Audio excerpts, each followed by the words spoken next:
You're a little bit echoey, but I can hear you. How about now? That's good. Alhamdulillah. Thank you. Well, give me 1 minute. I'm just going live on YouTube. Sure. And then we'll start.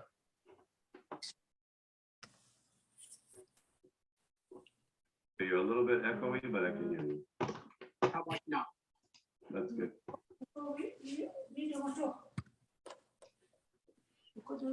Okay, assalamu alaikum, everybody. Welcome to the program tonight. Inshallah, we are going to be commemorating tonight the 10th of the Shohada of Kerbala. May Allah give us the opportunity to do the ziyarat of Imam Hussein and the Shohada of Kerbala, inshallah. We'll start the program tonight with Rehan and Rumi with a small recitation from the Holy Quran. After that, we will go to Uncle Amin Dala for Dua Kumail. So let's start with the Quran recitation, inshallah. Muhammad salawat. Allahumma salli ala Muhammad wa ala Muhammad. Assalamu alaikum. Can you hear me? Alaikum salam. Yes, I can hear you. Awesome. Thank you. Give me 1 second to put you on there. Okay, there you go. Bismillah ar-Rahman ar-Rahim. أعوذ بالله من الشيطان الرجيم بسم الله الرحمن الرحيم أرأيت الذي يكذب بالدين فذلك الذي يدع اليتيم ولا يحض على طعام المسكين فويل للمصلين الذين هم عن صلاتهم ساهون الذين هم يراءون ويمنعون الماعون اللهم صل على محمد وآل محمد. In the name of Allah, the most beneficent, the most merciful. Have you seen the one who denies the final judgment? That is the one who repulses the orphan and does not encourage the feeding of the poor. So woe to those hypocrites who pray, yet are unmindful of their prayers. Those who only show off and refuse to give even the simplest aid.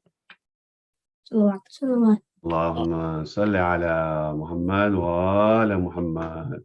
Good job, guys. Very well done. Thank you. Good job. Uncle Amin, are you ready for dua? Yes, I'm ready. Okay, let me just share the dua. Okay. And then put it in slideshow mode here.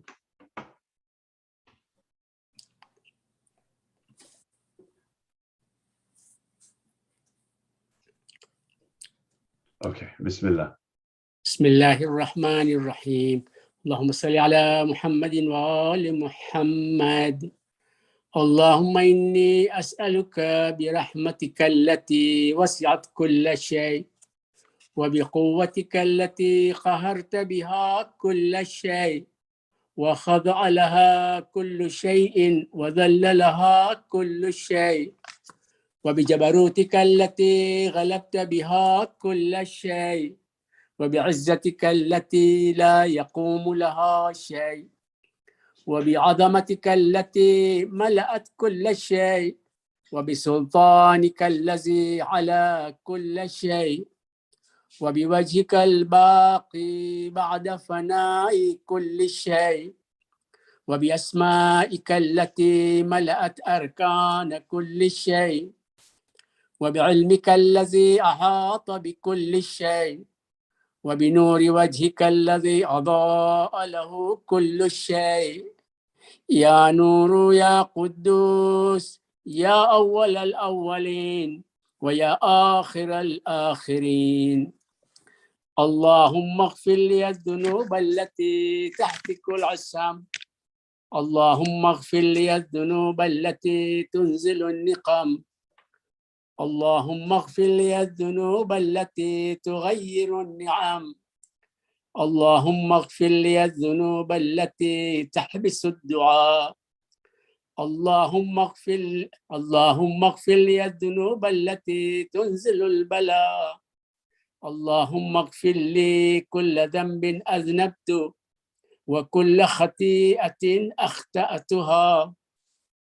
اللهم إني أتقرب إليك بذكرك وأستشفع بك إلى نفسك وأسألك بجودك أن تدنيني من قربك وأن توزعني شكرك وأن تلهمني ذكرك.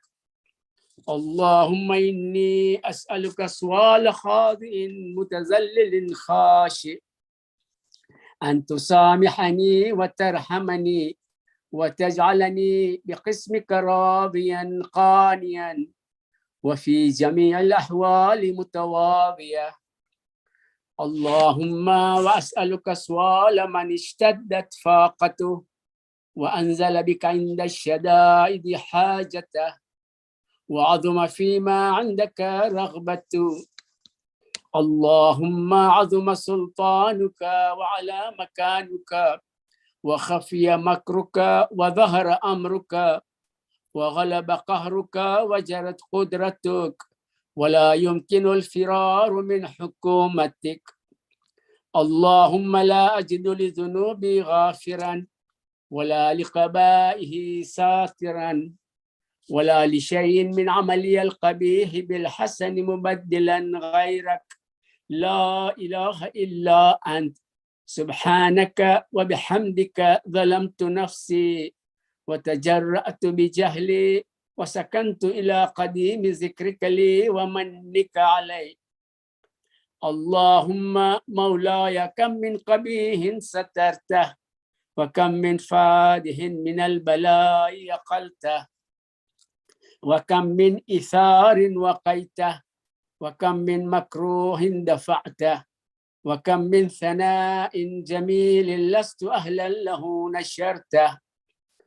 اللهم عظم بلائي وأفرط بي سوء حالي وقصرت بي أعمالي وكعدت بي أغلالي وحبسني النفع بعد عملي وخدعت الدنيا بغرورها ونفسي بجنايتها ومطالي يا سيدي فأسألك بعزتك أن لا يحجب عن قدواي سوء عملي وفعالي ولا تفزحني بخفي ما اطلعت عليه من سري ولا تعاجلني بالعقوبة على ما عملته في خلواتي من سوء فعلي وإساءتي ودوام تفريطي وجهالتي وكثرة شهواتي وغفلتي.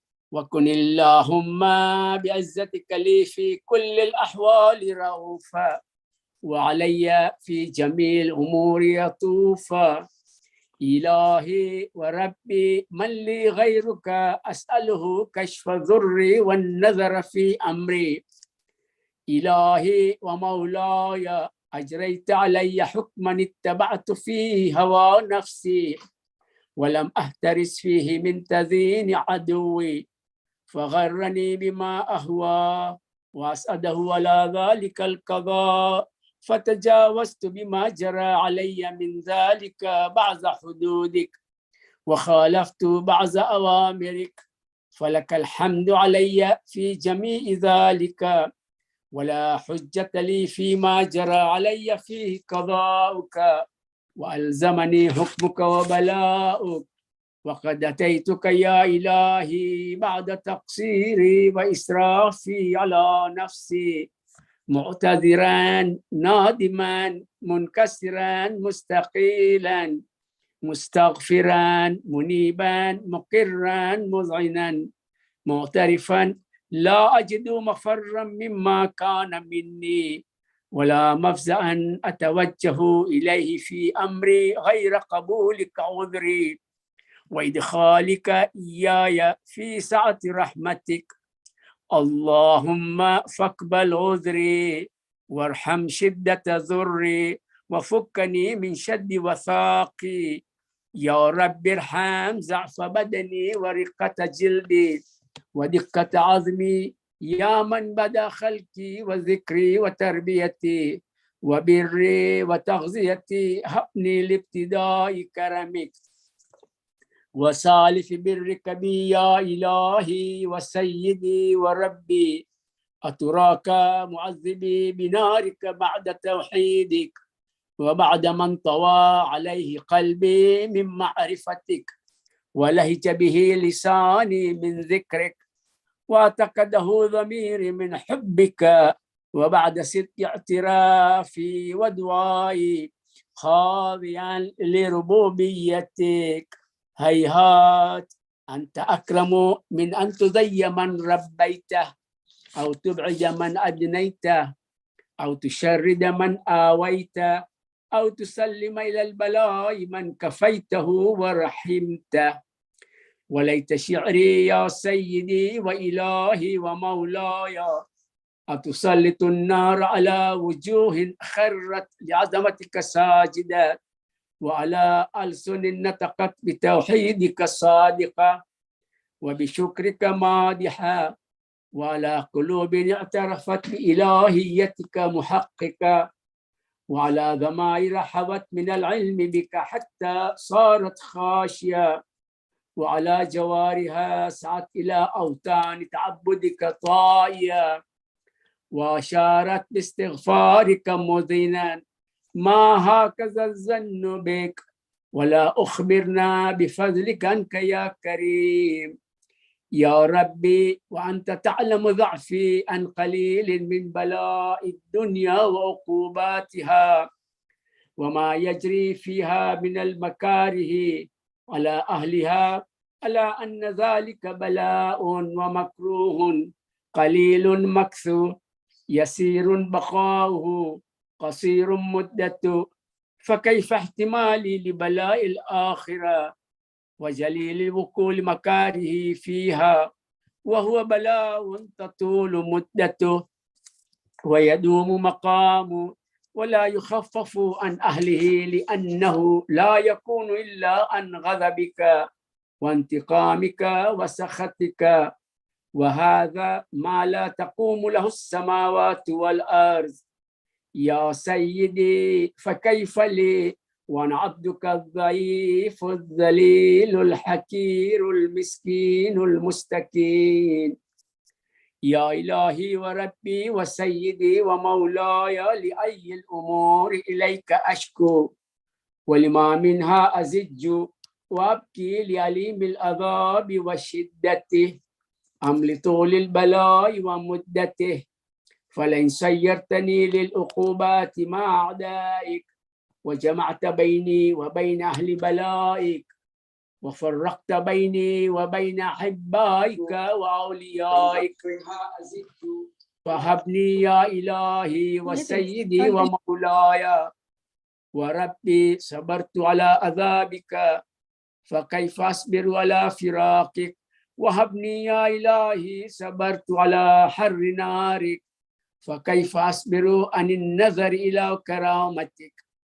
أم كيف أسكن في النار ورجائي عفوك؟ فبعزتك يا سيدي ومولاي أقسم صادقا، لئن تركتني ناطقا لازجن إليك بين أهلها زجيج الآملين، ولأصرخن إليك صراخ المستصرخين، ولأبكين عليك بكاء الفاقدين، ولو نادينك أين كنت يا ولي المؤمنين.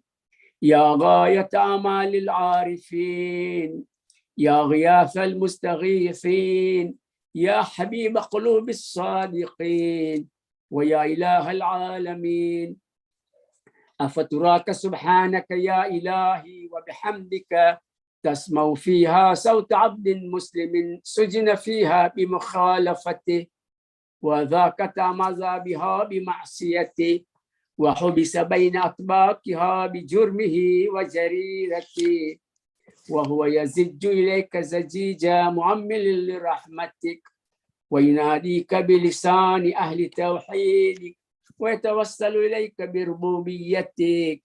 يا مولاي، فكيف يبقى في العذاب وهو يرجو ما سلف من حلمك؟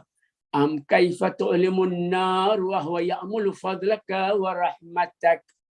أم كيف يحرق لهيبها وأنت تسمع صوته وترى مكانه أم كيف يشتمل عليه زفيرها وأنت تعلم ضعفه أم كيف يتقلقل بين أطباقها وأنت تعلم صدقه أم كيف تزجره زبانيتها وهو يناديك يا رب أم كيف يرجو فضلك في أتكه منها فتتركه فيها هيهات ما ذلك الظن بك ولا المعروف من فضلك ولا مشبه لما عاملت به الموحدين من برك وإحسانك فباليقين أقتوا لولا ما حكمت به من تعظيم جاحديك وقضيت به من إخلاد معانديك لجعلت النار كلها بردا وسلاما وما كان لأحد فيها مقرا ولا مقاما لكنك تقدست أسماؤك أقسمت أن تملأها من الكافرين من الجنة والناس أجمعين وأن تخلد فيها المعاندين وأن تجل ثناؤك قلت مبتدئا وتطولت بالإنعام متكرما أفمن كان مؤمنا كمن كان فاسقا لا يستوون إلهي وسيدي فأسألك بالقدرة التي قدرتها وبالقضية التي حتمتها وحكمتها وغلبت من عليه أجريتها أن تهب لي في هذه الليلة وفي هذه الساعة كل جرم أجرمته وكل ذنب أذنبته وكل قبيح أسررته وكل جهل عملته كتمته أو أعلنته أخفيته أو أظهرته وكل سيئة أمرت بإثباتها الكرام الكاتبين الذين وكلتهم بحفظ ما يكون مني وجعلتهم شهودا علي مع جوارحي وكنت أنت الرقيب علي من ورائهم والشاهد لما خفي عنهم وبرحمتك أخفيته وبفضلك سترته وأن توفر حظي من كل خير أنزلته أو إحسان فضلته أو بر نشرته أو رزق بسطته أو ذنب تغفره أو خطأ تستره يا ربي يا ربي يا رب يا إلهي وسيدي ومولاي ومالك رزقي يا من بيده ناصيتي يا عليما بذري ومسكنتي يا خبيرا بفقري وفاقتي يا ربي يا ربي يا رب أسألك بحقك وقدسك وعظم صفاتك وأسمائك أن تجعل أوقاتي من الليل والنهار بذكرك معمورة وبخدمتك موصولة وأعمالي عندك مقبولة حتى تكون أعمالي وأورادي كلها وردا واحدا وحالي في خدمتك سرمدا يا سيدي يا من عليه معولي يا من إليه شكوت أحوالي يا ربي يا ربي يا رب قوي على خدمتك جوارحي واشدد على العزيمة جوانحي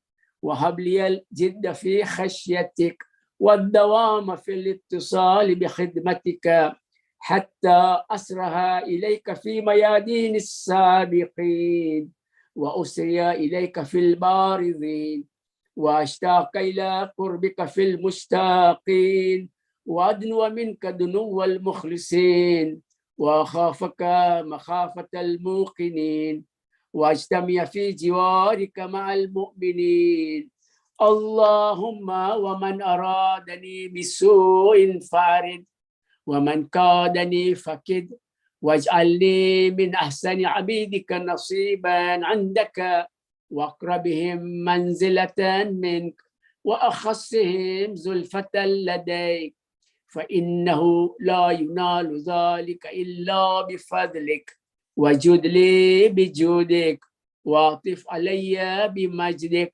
واحفظني برحمتك واجعل لساني بذكرك لهجا وقلبي بحبك متيما ومن علي بحسن إجابتك وقلني أثرتي واغفر زلتي فإنك قضيت على عبادك بعبادتك وأمرتهم بدعائك وزمنت لهم الإجابة فإليك يا رب نسبت وجهي وإليك يا رب مددت يدي فبعزتك استجب لي دعائي وبلغني منى ولا تقطع من فضلك رجائي واكفني شر الجن والإنس من أعدائي يا سريع الرضا اغفر لمن لا يملك إلا الدعاء فإنك فعال لما تشاء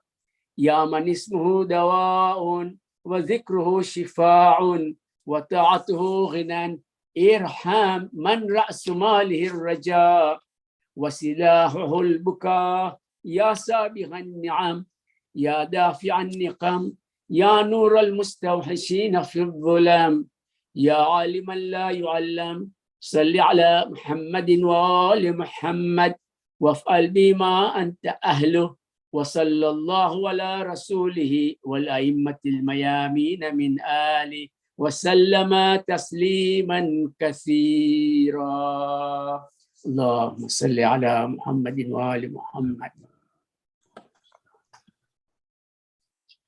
Thank you. Let's invite Brother Safdar, if you're there, to start with the Marsiya, inshallah. Safdar, if you're there. Muhammad wa ali Muhammad salawat. Allahumma salli ala Muhammad wa ala Muhammad. بتلائے ستم تیرا اے چرک کون کیوں ہے اولاد پیمبر کی آوارہ وطن کیوں ہے بتلائے ستم تیرا ہوش سے بھی اونچا عالم میں مکان جن کا عالم میں مکان جن کا کوفے میں انہی پر یہ زندہ کا مہن کیوں ہے بتلائے ستم تیرا میدان میں غربت کے زینب کے یہ تھے نالے زینب کے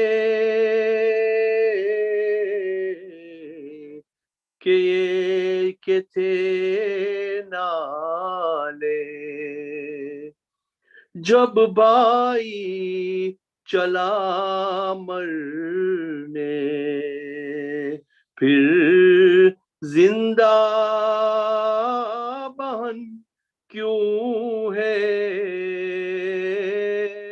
بتلائے ستم تیرا برپا ہے عزا کی उसकी कौन आया है परदेसी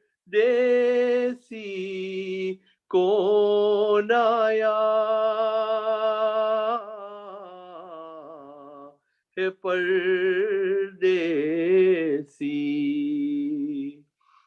इस दर्जा ये तारीकी ए सुबह वतन क्यों है बतलाए सितम तेरा कुश्तों को तो साब आपने आदाने किए मदफून आदाने किए मदफून लाशे पी सरे ज़हरा बे दफना परा क्यों है बतलाए सितम तेरा और मोहम्मद व आल मोहम्मद सल्लल्लाहु اللهم صل على محمد وآل محمد. أحسنت جزاك الله.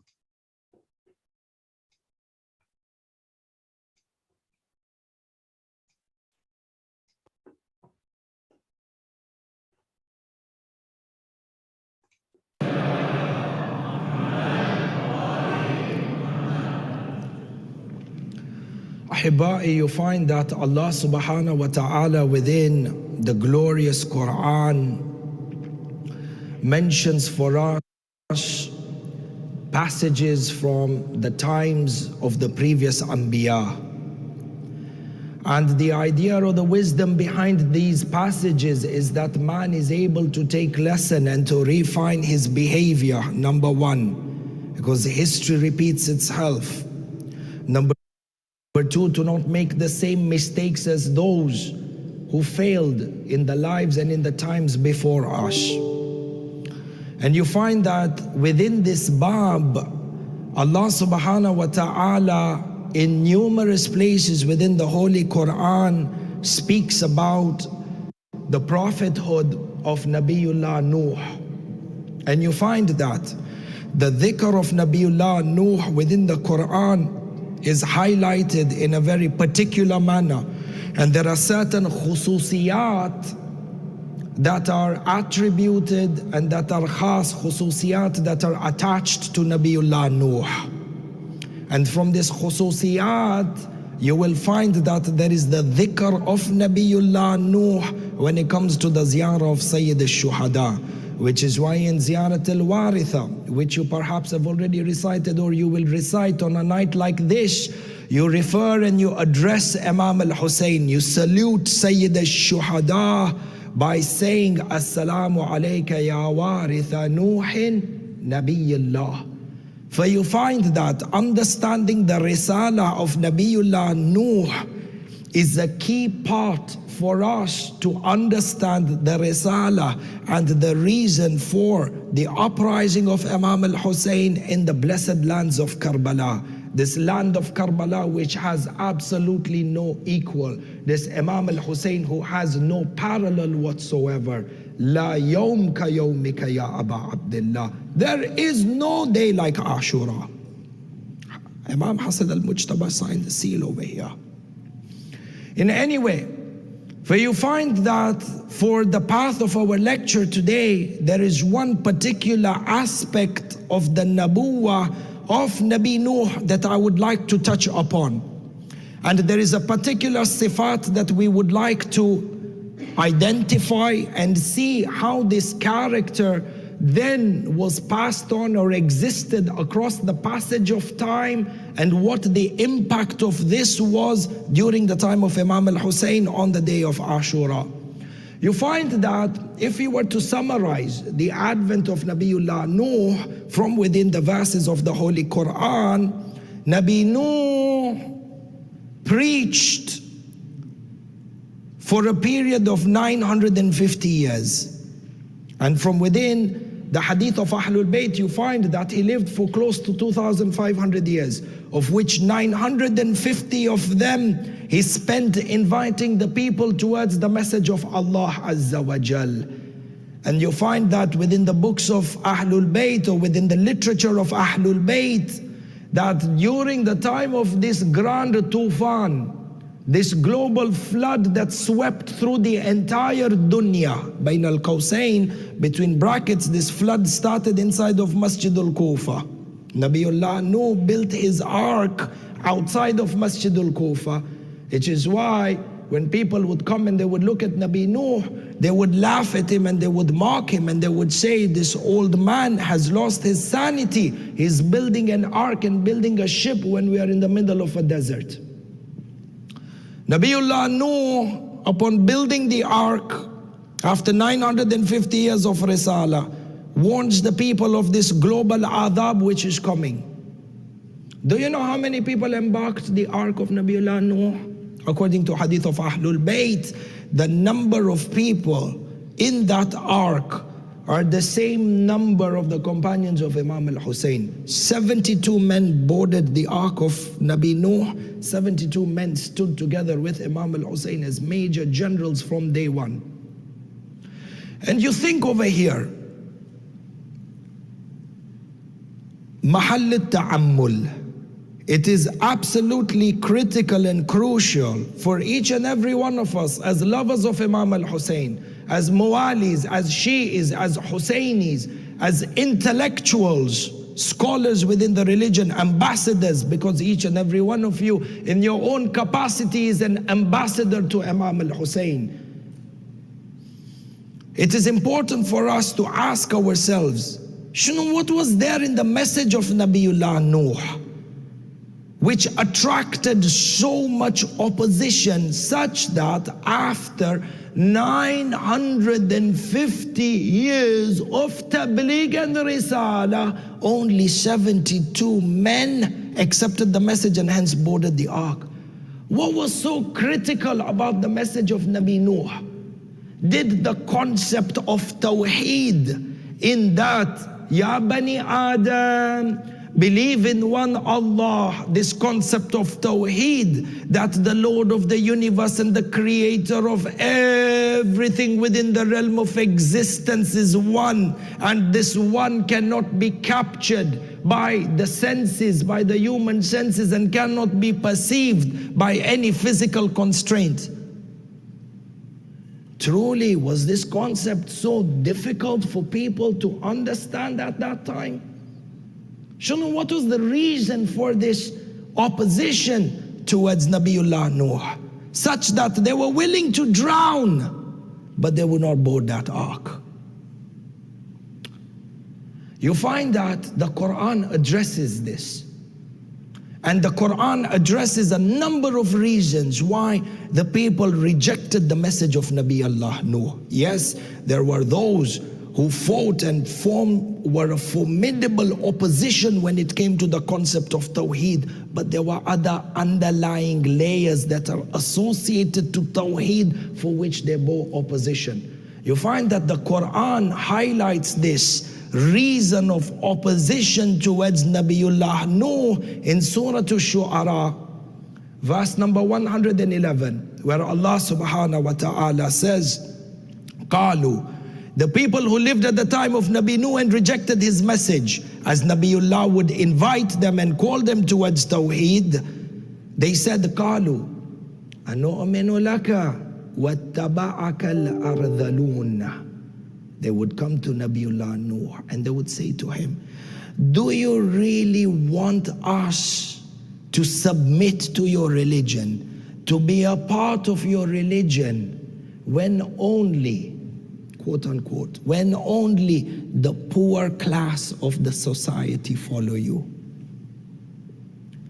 So from here we understand from the verse of the Holy Quran that one of the founding reasons why people bore enmity or bore opposition towards Nabiullah Nuh is that there was a great part of that community that considered themselves to be from the elite class.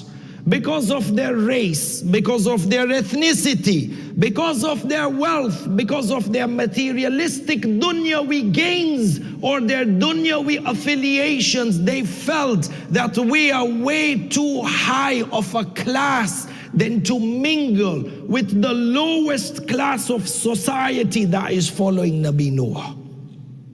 And you find that when you delve deeper into the tafsir of this ayah, you actually had parts of the community who were from the elite, the so-called elite, who would come to Nabi Nuh and they tried to broker a deal. You should get somewhere or how you have these groups of negotiators.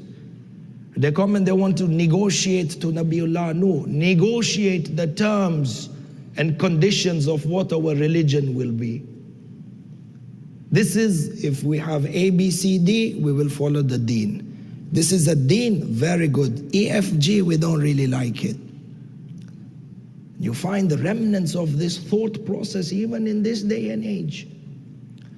For you find, they came to Nabiullah Nuh and they said to him, message of Tawheed, message of charity, message of goodness, one God, we are ready to follow you. But on the condition that you will free this religion of the lower class people. The sick, the disabled, the jobless, the homeless, those who have not made it anywhere, kindly remove them from the religion because we are a class much higher. And Nabiullah Nuh would say to them, how do you want me, how do you expect my Lord to turn them away when they were the first ones to believe with all sincerity in the oneness of that Creator? And you find that this insistence of having segregation by class, segregation by wealth, creating artificial social barriers within the community became one of the major reasons why they rejected Tawheed as a concept. For as you delve deeper into the tafsir of the Quran, you find that the people of the times were not really opposed on its own to the concept of the oneness of God. It was the consequences and the laws and the regulations of how we should live life. Once you submit to that Tawheed, this is where the ishkal was. And they refused. They would rather drown to death than sit side by side on an ark of salvation with somebody of a lower class. Shget ajib Bani Adam can become. This, my brothers and sisters, the root of all evil, having superiority complex within you because of artificial dunyawi gains that we think are the separators between us and the rest of mankind. And you find this trait continues within Bani Adam, the superiority complex, this ego that exists within man. You find that this trait continues across the passage of time throughout Bani Adam during the time of Rasulullah sallallahu alayhi wa alihi wa sallam.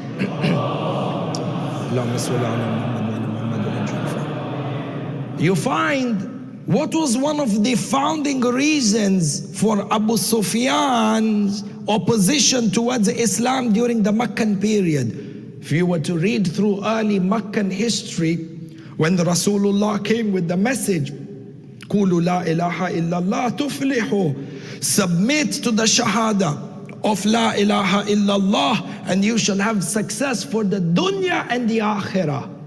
Refer back to Islamic history. Did they doubt in the credibility of Rasulullah? No, he was known as Amin, Sadiq and Amin even before the Risala. In fact, he was known to be one of the most dignified youth of Arabia, such that when the Hajar al-Aswad was displaced and they didn't know which tribe should put the Hajar al-Aswad back, and a civil war was about to break out between these Badawi tribes of Hijaz, Rasulullah came as the negotiator to make peace in a city or in an area where people didn't understand the meaning of peace. All of this before Risala. They had no doubt in his sharaf. Abu Sufyan's major opposition towards Rasulullah was what during the early Meccan days? He would come to Imam Abu Talib and he would say to him, "Oh Abu Talib, tell your nephew that this religion is not acceptable to us. Does Muhammad think that the Quraysh, leaders of Quraysh, are equivalent to the African slaves? We reject this religion on the basis of equality." Abadan la. They were insistent on this segregation by class and this social hierarchy of artificial authority because it served their personal interests. And they opposed Rasulullah bitterly towards this. You find that this ego, in its evil nature, in its toxic nature, becomes even more toxic.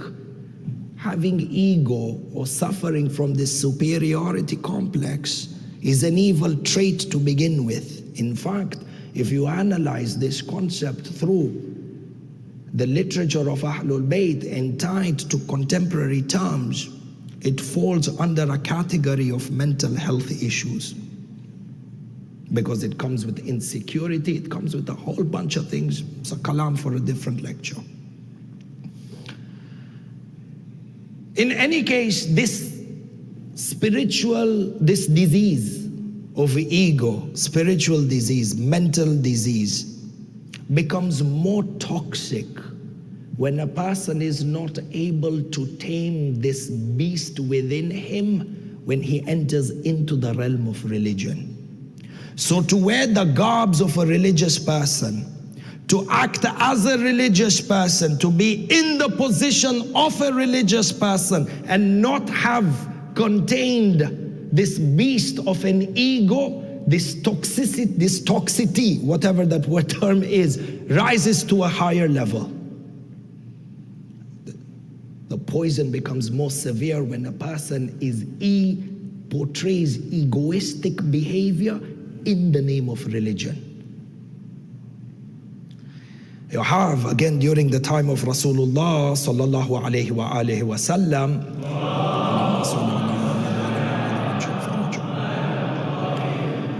Rasulullah was sitting in Masjid al-Nabawi. And it is so important that we become more and more familiar with the seerah of Rasulullah. You find that there is a war against the true personality of Rasulullah. He has been subject to character assassination throughout history. And you find that even in present day Hijaz, whatever little remembrance there was of Rasulullah, even that is destroyed. If you and I don't keep alive the history of Rasulullah, and on that side, they're demolishing everything to do with the architecture and the archaeology and the history of Rasulullah, which prophet are we going to show for the future generations? Which prophet do we ourselves understand?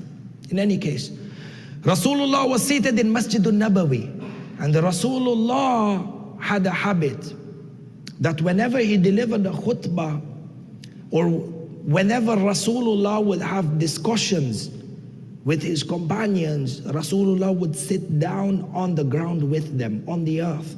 Masjid al-Nabawi at that time was of sand and pebble. There was no carpets or anything of the sort. Rasulullah, out of his humbleness, would sit with the companions, and he would emphasize that when we sit in Masjid al-Nabawi, we sit in a circle. Because when you sit in a circle, there is an element that everybody is equal. Do not sit in straight lines that go all the way, such that the person sitting all the way at the end feels he's the furthest from Rasulullah. They would sit in a circle. Hadith goes on to say that when Rasulullah would speak to people and they are sitting in this circle, even the eye contact that Rasulullah would have with each and every person sitting in the halaqah, وَمَا أَرْسَلْنَاكَ إِلَّا رَحْمَةً لِلْعَالَمِينَ, even the amount of eye contact that Rasulullah would have for each and every person was equal. Meaning if they sat for 1 hour and there were 60 people, each person has got an equal share of the eye contact from Rasulullah, such that the historians mention, the companions themselves would say, when we sat in the halaqah of Rasulullah, it was as if Rasulullah was talking to us one-on-one personally. He would sit with them. Allahumma salli ala Muhammad wa ala Muhammad wa ajil farajah. Characters, sarahatan, you read the seerah of Rasulullah, bas bishart. Read him from the texts and the books of Ahlul Bayt. You will fall in love with him, because he's a manifestation of the mercy of Allah. And who does not fall in love when they are encompassed in an environment of mercy?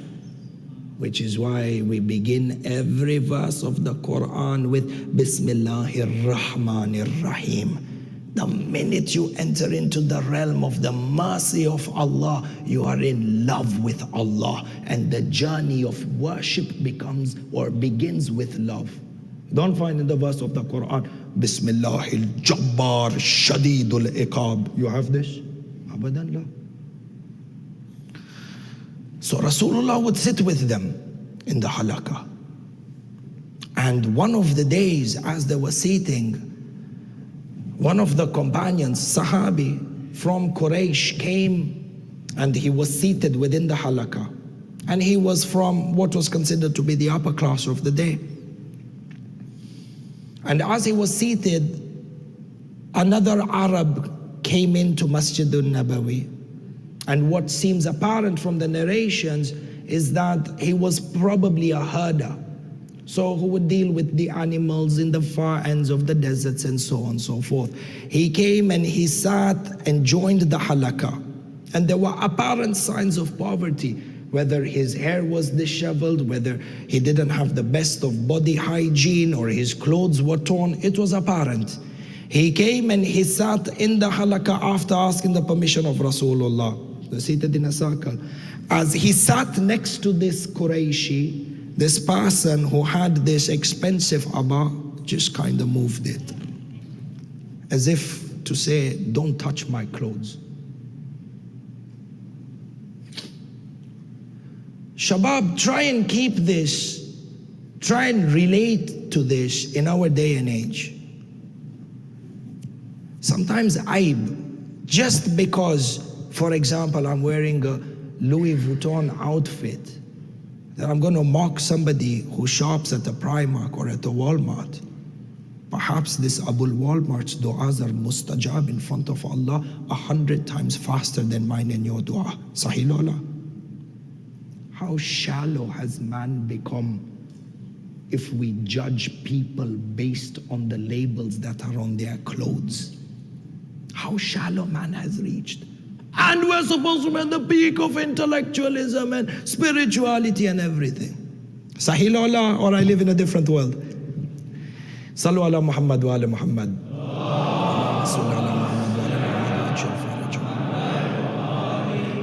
Tayyib, this person came and he moved his abba. Rasulullah noticed this. And they have within the seerah of Rasulullah that when he would get upset, his complexion would change. His face would turn red very quickly. So even if he didn't say anything, he didn't have to shout to express the fact that he's angry or upset. Within his silence, his face would turn absolutely red. And Rasulullah had a vein that would run through the center of his forehead or at his temples. And these veins would bulge out when he was absolutely angry. Angry in the way of Allah subhanahu wa ta'ala. And they noticed this, they said, Ya Rasulullah, Shufu, Akhlaq tells us that when you want to guide somebody or you want to correct somebody, correct them in private. Sahih Lola.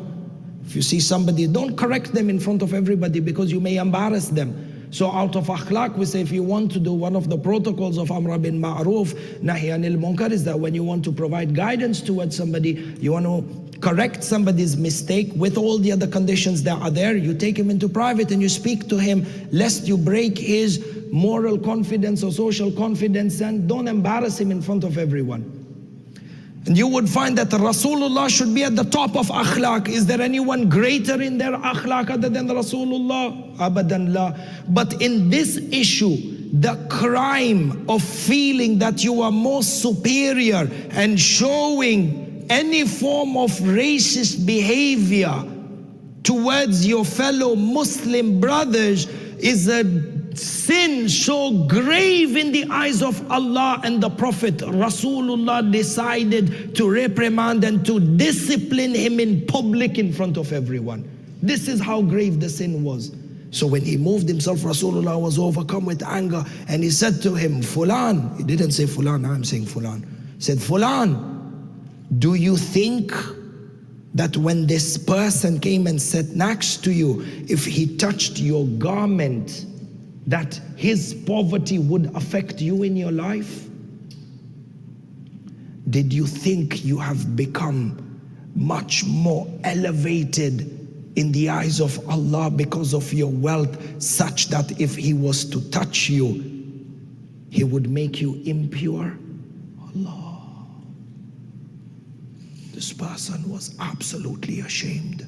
Because Rasulullah is rebuking him in public to show you the grandness, the intensity and the magnitude of this sin. Ego, superiority complex because of his wealth or status. Straight away the man was embarrassed and apologized. Rasulullah said, don't apologize to me. Sahih, the Quran says when you seek forgiveness, go to Rasulullah, ask for forgiveness and then Allah will forgive you. He sought forgiveness from Rasulullah, but Rasulullah says to him, seek forgiveness from this man. Subhanallah, this farmer or this shepherd who's come from the Badia sat in the halakah not giving two thoughts to anything. He didn't feel intimidated that, oh, I should move. La. Confidence doesn't come from wealth. Confidence doesn't come from materialistic possessions. Confidence comes because of your iman in Allah and faith in Rasulullah. Hence he was seated there, didn't give anything about this guy. He likes to sit next to me, doesn't like to sit next to me. And I've come to the house of Allah, took the permission of Rasulullah and I'm seated. He was unaffected. Somebody like me, if it happened to me, I'd be offended. I would probably throw a tantrum inside. When Rasulullah was rebuking him, I would take the opportunity to add more kerosene into the lighting fire. Sahlola. Seated there. You know what this feeling is? This is a person who has reached a level of itmi'nan and sukoon. Something that very rarely exists in this day and age. Sukoon of the heart, particularly during times of turbulence. Seated there. Rasulullah says, seek an apology from him. He says, oh man, forgive me. I did this out of ghafla, I was not thinking, made an excuse, whatnot. He said, forgive me. The man said, I forgive you. The person felt so guilty, the Qurayshi felt so guilty. He said to him, my brother in Islam, because of the way that I have offended you and the gravity of the sin in the eyes of Allah subhanahu wa ta'ala, I would like to give you half of my wealth as a token of an apology. Forgive me. A man smiled at him and he said, no thank you. Shufu ajib. No thank you. I said to him, why? This is half my wealth and it seems that you are in poverty. You're struggling in your day to day. The man's reply to him in front of Rasulullah and the rest of the companions was that, I fear that if I take from your wealth, I may inherit some of your ego and superiority complex.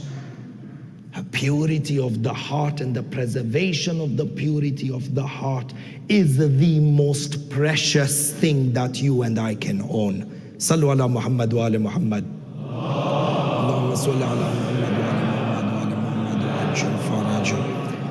Ahbai, we're talking over here from the maqam of ego and superiority complex. Otherwise, Islam has absolutely no qualms with seeking wealth. Abadan la. In fact, this deen is built and this deen encourages each and every one of us, Matamis, Hussainis, to have reached the highest level of our worldly accomplishments. Rasulullah never willed for this ummah to be an ummah of fuqara and an ummah that is uneducated and underachieved. Abadan la. But don't let these worldly achievements deceive you into thinking that you have the right to exercise superiority or exercise an egoistic behavior in front of your fellow human being. There's a stark difference between these two.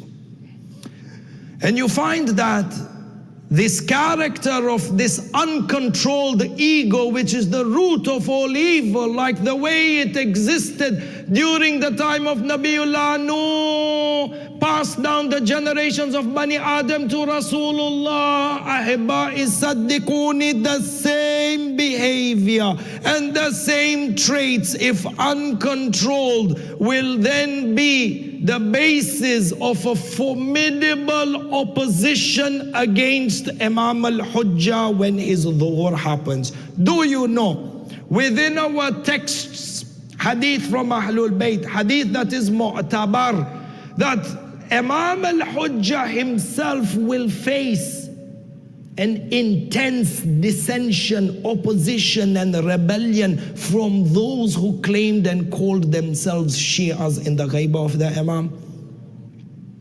A high number of them will have been at scholarly levels and they will have congregated from all different parts of the world in the city of Kufa, because they have this conference going on to see what their role and what to receive the revolution of Imam al-Hujjah. If we have a chance, inshallah, we'll discuss this in further detail. But there are those who will oppose Imam al-Hujjah based on the elements of reform that Imam al-Hujjah wants to implement. And the seerah of our 12th Imam is a reflection of the seerah of Rasulullah. And one of them is equality between different human beings. The minute they come into the fold of Ashhadu an la ilaha illallah, Ashhadu anna Muhammadan Rasulullah, Ashhadu anna Aliyan Amir al-Mu'minina, Aliyan Waliyullah, Allahumma salli ala Muhammad wa ala Muhammad. Find that finished. Class, sect, ethnicity, wealth suddenly becomes immaterial, becomes irrelevant. Your history becomes irrelevant. One of the ulama, Najaf al-Ashraf, in this Shahr Ramadan that just passed, within his bahath or his discussions he would have, he would say into him, and this was direction not only for the students who were there in the Hawza, but towards the general public. He would say, when the dhuhr of the Imam happens, and people are going to flock the religion from every part of the world, a manifestation and an actualization of this verse, إِذَا جَاءَ نَصْرُ اللَّهِ وَالْفَتْحِ وَرَأَيْتَ النَّاسَ يَدْخُلُونَ فِي دِينِ اللَّهِ أَفْوَاجًا. From every corner of the earth and the globe, people will enter under the imamate of Imam al-Mahdi, under the flag of Tawheed. He says, enter, are you ready? Look at the world around you today. Think about that homeless person who is down the street. Look at those individuals who are currently involved in some of the most undignified work, undignified professions, maybe even immoral professions, because of whatever reason, dhuruf. But when the nur of the Imam comes, and they see hope, and they see salvation, and they come running and pledge bay'ah to Imam, enter, you are willing to take them to be your equals.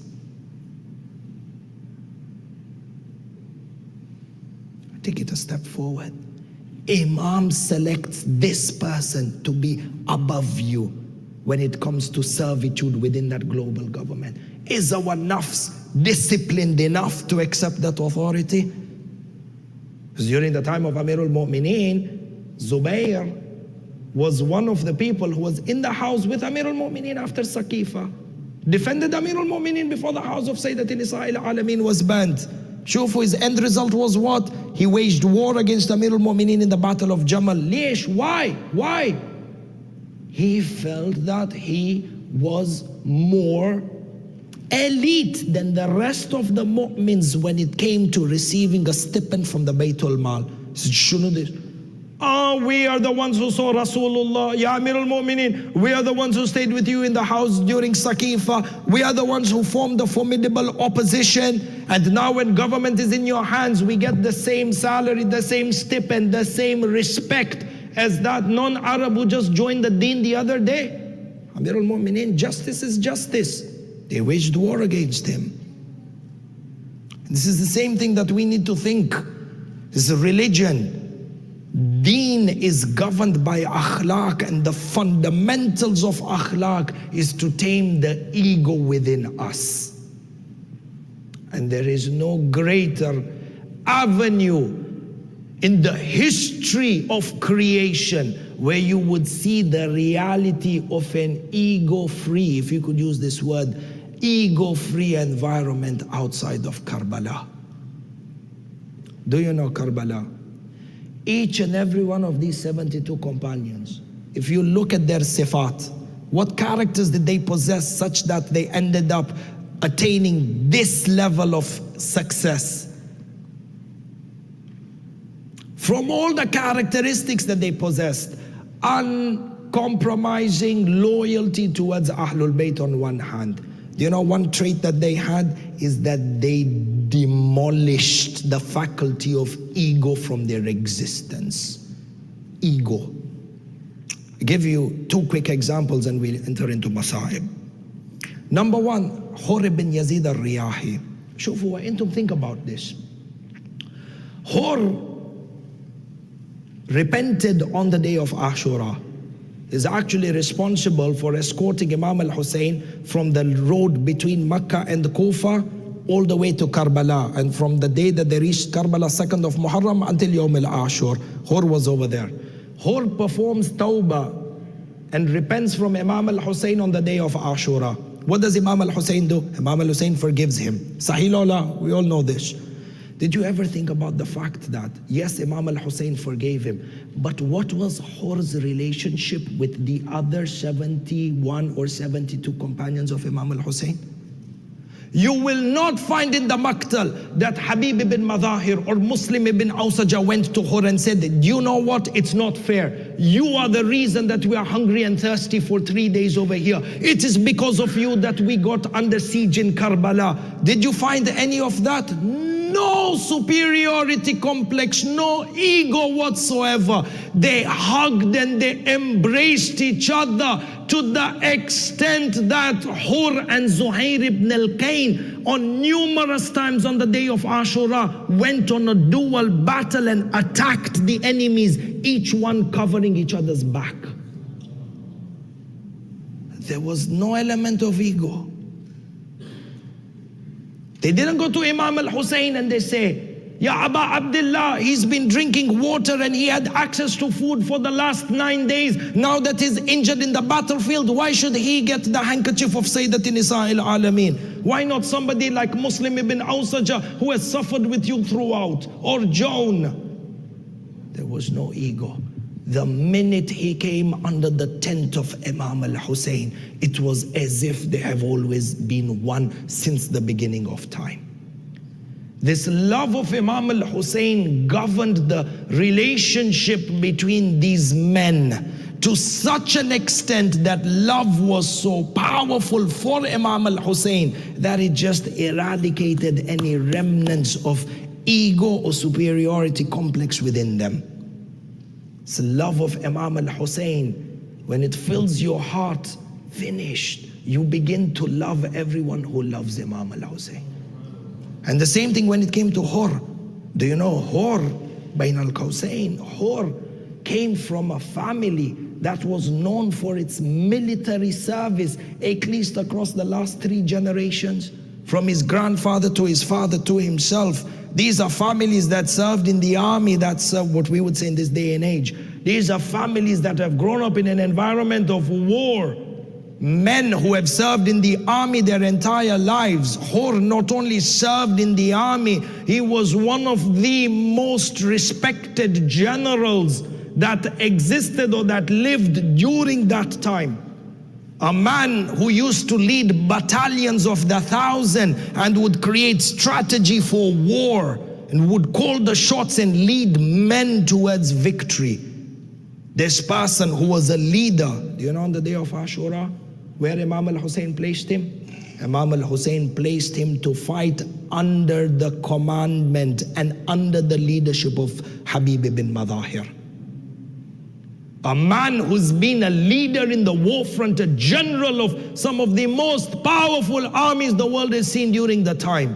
Humbly, no ego, went and took his position as a foot soldier under the leadership of Habib ibn Madahir. Think about this. Ashura, these men had eliminated anything and everything to do with ego within their hearts. Hur could have gone to Imam al-Hussein and said, Ya Abu Abdullah, with all due respect, I've got a history. Why should I fight under Habib?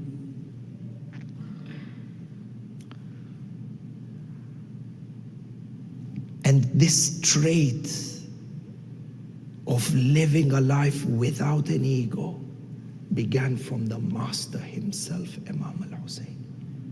Imam al-Hussein had absolutely nothing to do.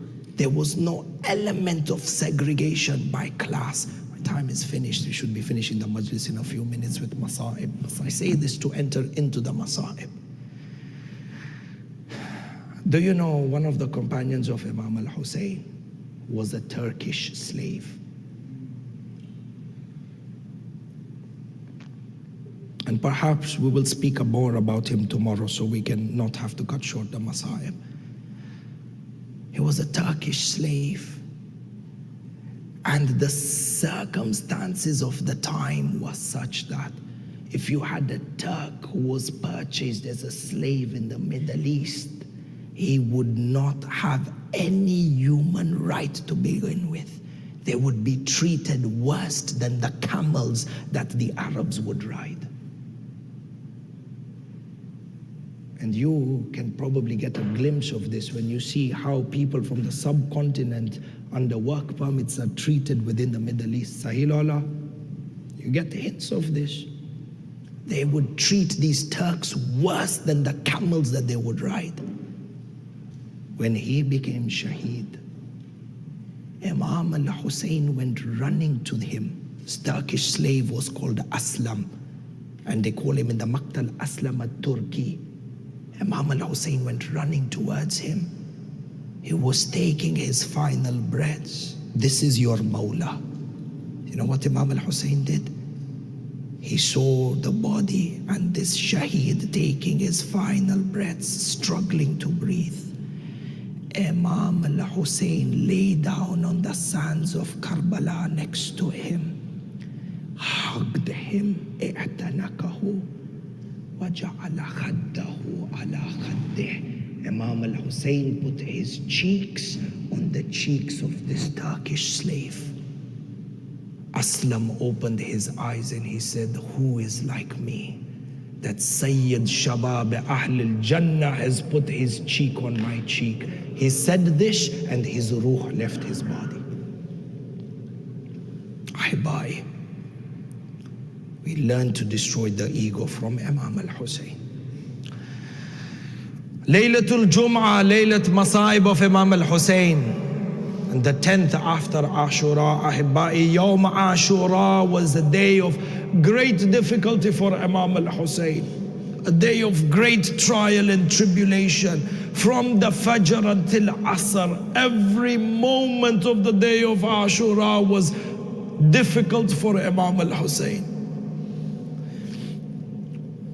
Sheikh Mahdi Mazandarani mentions that from all the difficulties Sayyid al-Shuhada experienced on the day of Ashura, there were three times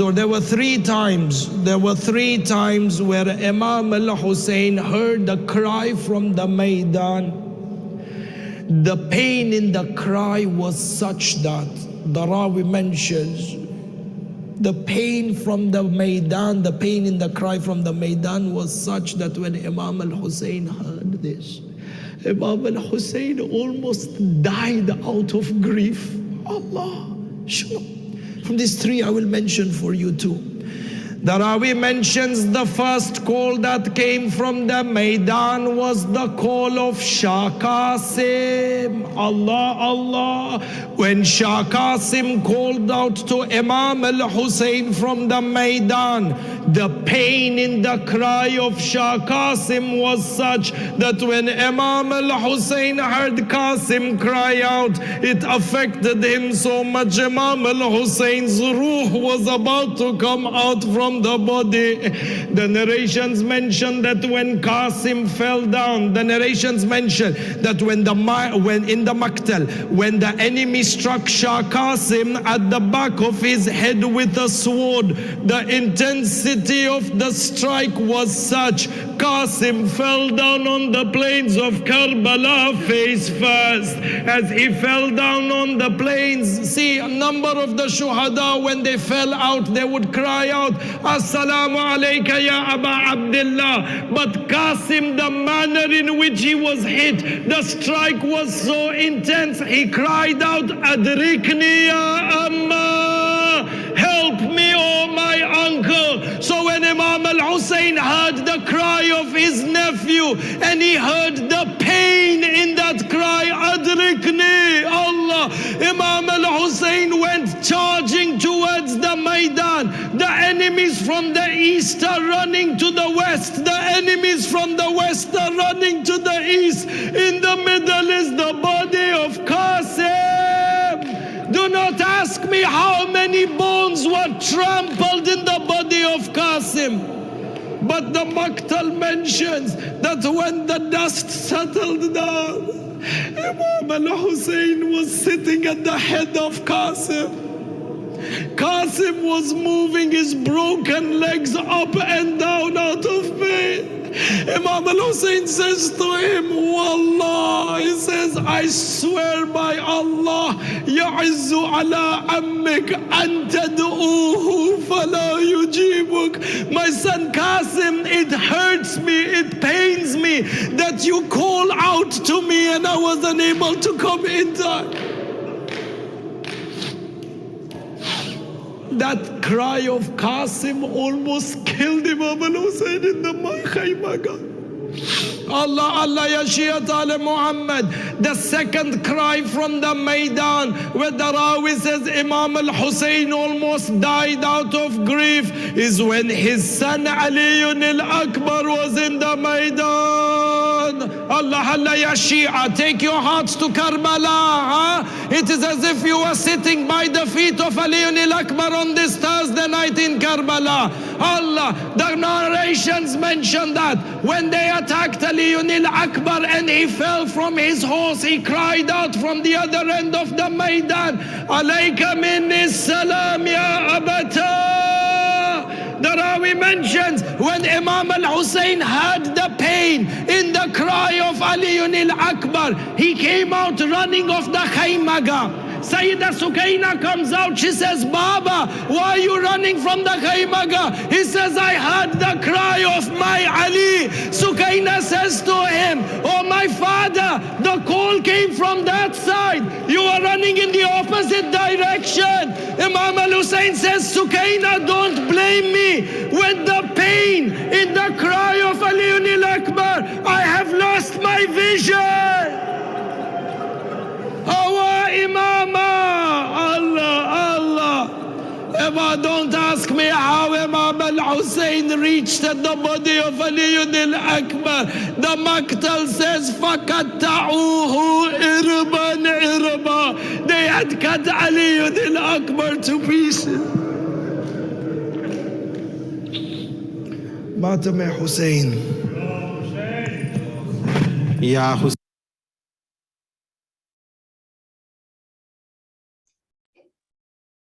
Ya Hussein.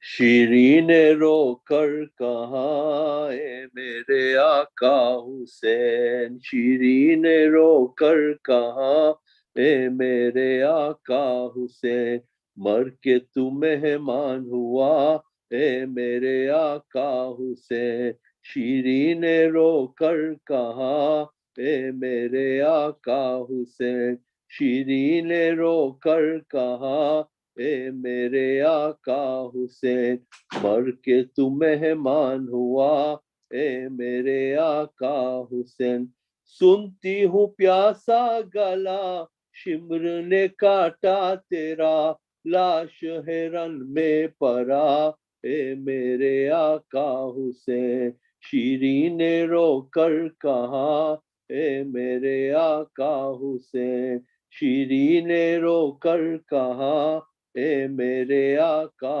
حسین مر کے تو مہمان ہوا اے میرے آقا حسین امت جد نے تیری کیسی یہ مہمانی کی پانی نہ تجھ کو دیا اے میرے آقا حسین شیرین رو کر کہاں اے میرے آقا حسین شیرین رو کر کہاں اے میرے آقا حسین مر کے تو مہمان ہوا اے میرے آقا حسین کس کی زیارت کروں کس کی میں دعوت کروں نیزے پہ سر ہے تیرا اے میرے آقا حسین شیرین رو کر کہاں اے میرے آقا حسین شیرین رو کر کہاں اے میرے آقا حسین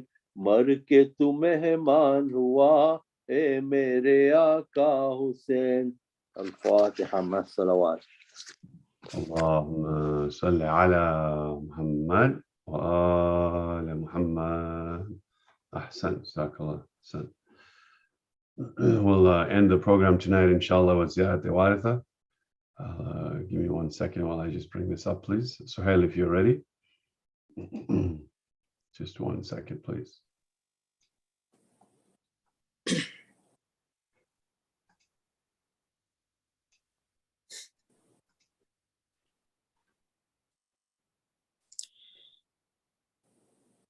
اللهم صل على محمد وآل محمد بسم الله الرحمن الرحيم جاءت إمام حسين السلام عليك يا وارث آدم صفوة الله السلام عليك يا وارث نوح النبي الله السلام عليك يا وارث إبراهيم خليل الله السلام عليك يا وارث موسى كليم الله السلام عليك يا وارث عيسى روح الله السلام عليك يا وارث محمد حبيب الله السلام عليك يا وارث علي أمير المؤمنين ولي الله السلام عليك يا ابن محمد المصطفى السلام عليك يا ابن علي المرتضى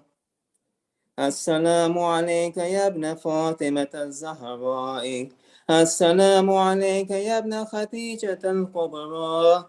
السلام عليك يا ثار الله وابن ثاره والوتر الموتور. أشهد أنك قد أقمت الصلاة وآتيت الزكاة وأمرت بالمعروف ونهيت عن المنكر وأطعت الله ورسوله حتى أتاك اليقين. فلعن الله أمة قتلتك ولعن الله أمة ظلمتك ولعن الله أمة سمعت بذلك فرضيت به.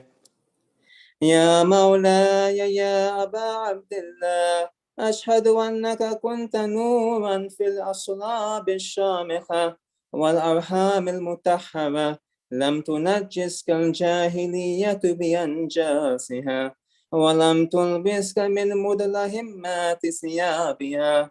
وأشهد أنك من دعائم الدين وأركان المؤمنين. وأشهد أنك الإمام البر التقي الوذي الزكي الهادي المهدي.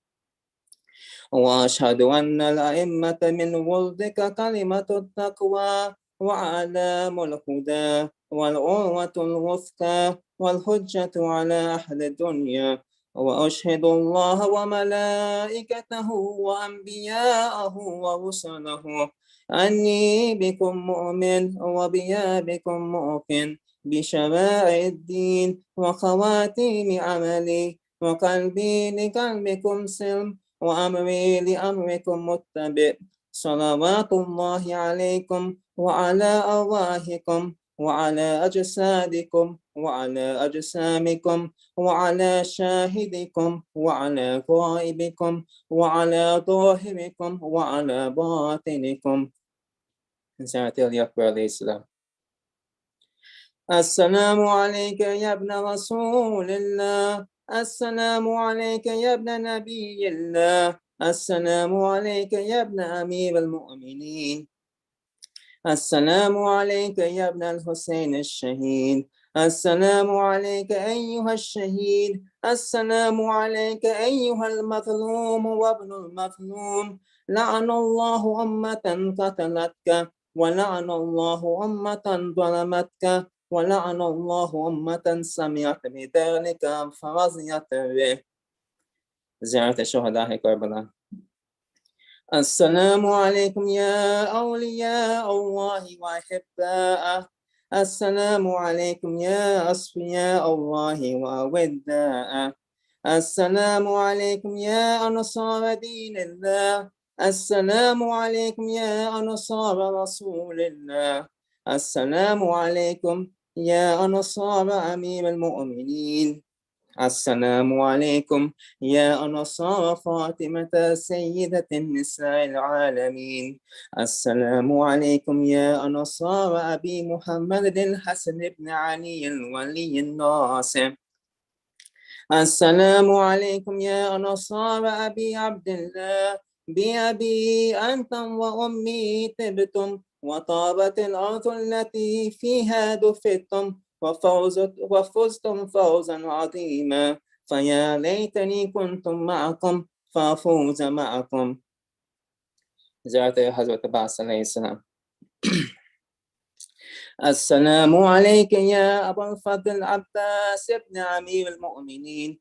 السلام عليك يا ابن سيد الوسيين. السلام عليك يا ابن أول القوم إسلاما وأقدمهم إيمانا وأكرمهم بدين الله وأحوتهم على الإسلام. أشهد لقد نصحت لله ولرسوله ولأخيك فنعم أخو المواسي. فلعن الله أمة قتلتك ولعن الله أمة ظلمتك ولعن الله أمة استحلت منك المحارم وانتهكت حرمة الإسلام. فنعم الصابر المجاهد المهام الناصر والأخ الدافع عن أخيه المجيب إلى طاعة ربه الراغب فيما زهد فيه غيره من الثواب الجزيل والثناء الجميل والحقق الله بدرجة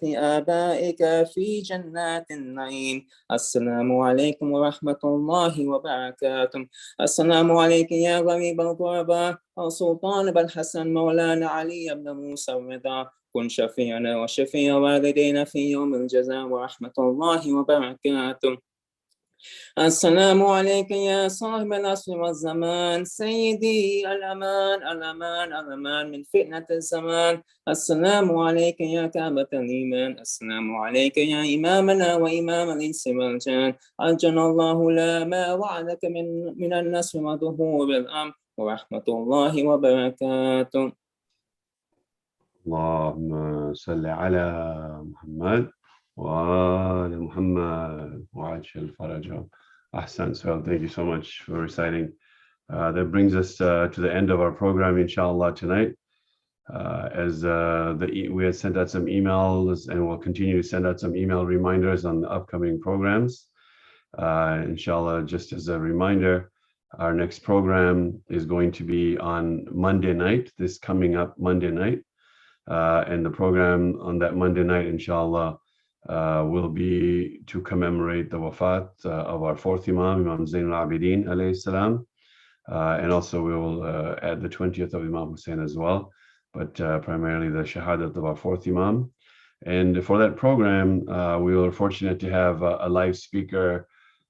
While the program is going to be online and on YouTube and on Zoom, we'll urge people to join on Zoom if they can, so they can keep their cameras and attention on the Sheikh. But we'll have a live speaker, Sayyid Shabir Kirmani, inshallah, will be joining us live online that day. Following that, the next program after that will be Saturday, September 3rd, and that program will be to commemorate the wafat of our second Imam, and that one will be in person, inshallah, at the center. So just one more time to reiterate, our next program is Monday, August 22nd, this upcoming next Monday, for the wafat of our fourth Imam. The program will be online on Zoom and on YouTube. However, we will have a live speaker, Sayyid Shabir Kirmani, inshallah. With that, we'll say Khuda Hafiz for tonight, and we'll see you, inshallah. May Allah accept our du'as, and may Allah accept our amal tonight, and may He give us the opportunity to do the ziyarah of Imam Hussein and Shohada of Imam Hussein of Kerbala, inshallah. Assalamu alaikum.